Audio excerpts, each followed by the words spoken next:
What are the steps in developing a capacity improvement plan? Number one, it is important to prioritize the issues, because there are many issues that come out of the capacity assessment process, but then you can't just treat them with equal importance. There is need for prioritization. From there, you want to develop clear objectives, and we normally use the acronym SMART. I'm sure you know this: specific, measurable, attainable, realistic, and time related. Okay, so you want to have these very clear objectives with targets for each selected issue. It is important to be clear on what you consider to be an output, what you consider to be an outcome, and also what you think is impact or results. This is critical. An output is what comes out of a set of interventions or activities. So for instance, if we're training 20 people in a particular area, then the output is that we have 20 trained individuals. That is an output of training as an intervention. But then the outcome is the fact that they are now able to do certain things differently. Okay, that's the outcome. They have been trained, so now certain things begin to work differently. The impact or result is the benefit that arises from the fact that things are now being done differently. So for instance, the number of errors may reduce if it's a process that we have worked around, trained individuals to work with a particular process, so the number of errors might reduce, the number of clients might increase, the profitability might rise, or the costs might go down.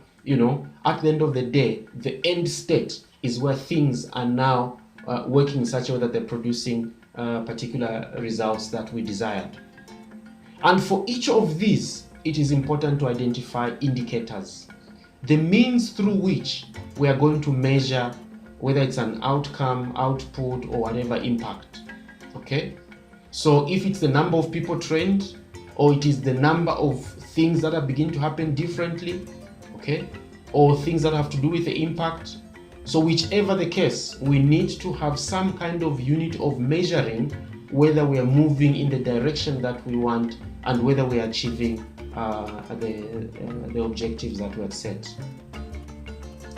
You also want to assign persons to be responsible for each issue. Again, this is very important because you want somebody responsible for what it is that is being done. Okay? Because then you know who is accountable for any particular issue. Okay? You know who to allocate responsibility, who to support, who to assign particular resources for the results that are desired to be achieved. Okay, let's now move to looking at possible ways in which prioritization can be done. I've suggested just a couple of tools or so there that you can look at, but if you Google this, you may find different ways in which you can prioritize issues that have emerged from an organization capacity assessment. The methods are basically the same for different types of things that may need to be prioritized. So these are not unique to a particular OD process such as this one. So you can see there the prioritization matrix, which helps you look at issues of urgency versus issues of importance.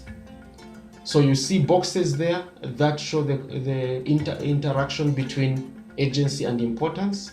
So if an issue is very important and very urgent, then clearly this should be at the top of your list of priority issues, because not only is it important, but it needs to be attended to quickly. Okay. But also, if an issue is very urgent but not very important, the fact that there's some urgency to it means you should give it some consideration, because if neglected, it may escalate to becoming very important and probably still very urgent.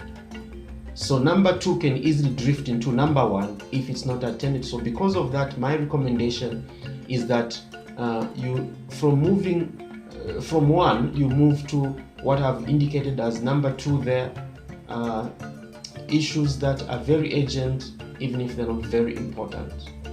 Number 3, you have those issues that are very important but not very urgent.